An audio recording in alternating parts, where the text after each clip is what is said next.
Hai, selamat siang. Perkenalkan, saya Nova Kalista, mahasiswa dari STIE Bakti Pembangunan.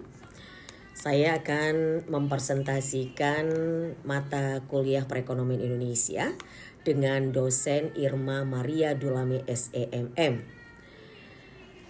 Saya akan berbicara tentang penduduk dan ketenagakerjaan mewakili kelompok 2 yang mana beranggotakan Budi Priantoro, Yatno, dan saya sendiri, Nova Kalista.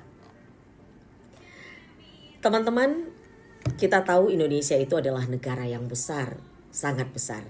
Tapi bukan cuma karena pulau-pulau atau sumber dayanya saja.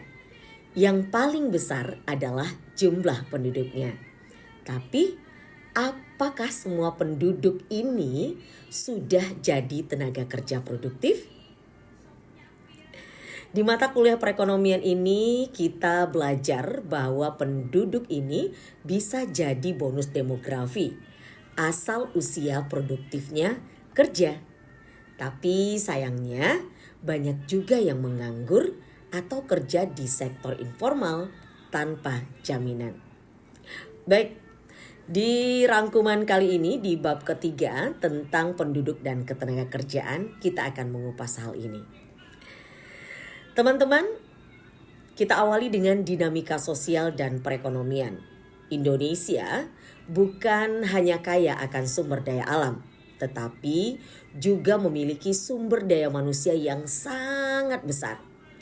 Dengan lebih dari 270 juta jiwa penduduk Indonesia, ini adalah menjadi kekuatan sekaligus tantangan dalam pembangunan ekonomi. Nah, di bab 3 ini, di mata kuliah perekonomian Indonesia, kita akan membahas dengan mendalam bagaimana aspek penduduk ketenagakerjaan berperan penting dalam perjalanan ekonomi nasional. Kita kupas tentang pertumbuhan penduduk. Ini bonus atau beban? Pertumbuhan penduduk Indonesia tergolong sangat tinggi, meskipun tren menunjukkan perlambatan. Nah, hal ini dapat menjadi bonus demografi jika kelompok usia produktif mendominasi dan memiliki pekerjaan yang layak. Namun, jika tidak dikelola dengan baik teman-teman, pertumbuhan ini justru menjadi beban ekonomi, terutama jika pengangguran meningkat. Miris bukan?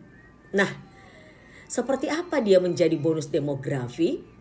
Bonus demografi ini memberikan peluang emas bagi Indonesia untuk mempercepat pertumbuhan ekonomi.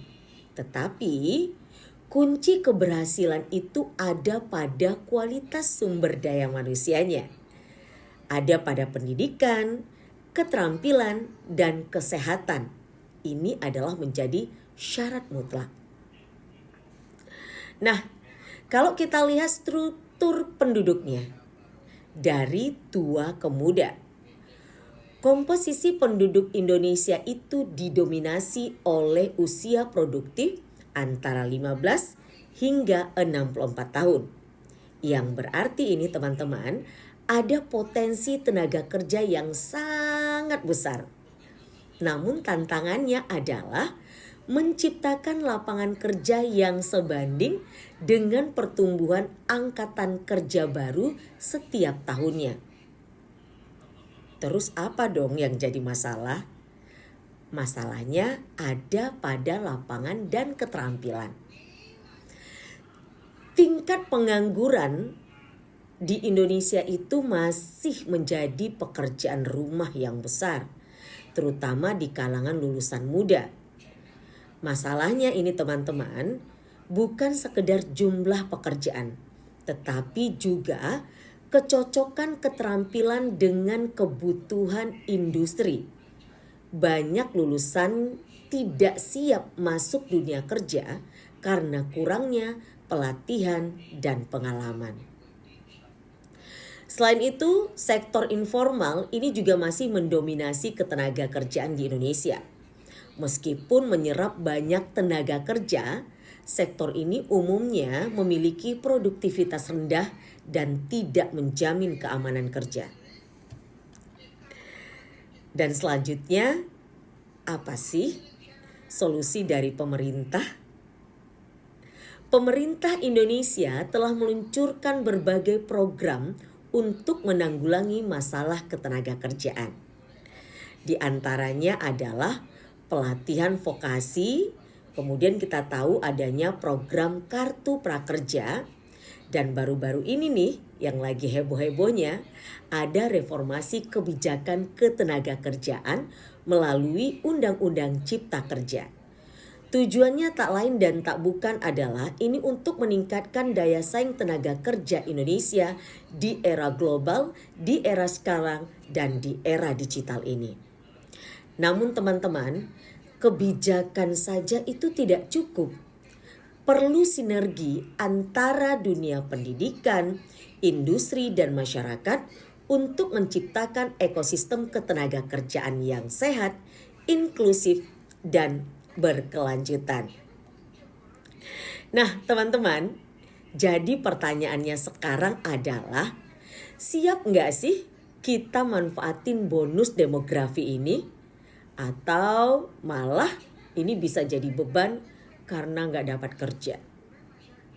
Nah, kalau kamu adalah generasi muda Indonesia, apalagi saat ini sedang menuntut ilmu, mempersiapkan ilmu untuk masuk ke dunia kerja, kamu adalah bagian dari solusinya. Yang pasti adalah tingkatkan skill, ikut pelatihan, dan siap jadi tenaga kerja masa depan. Saya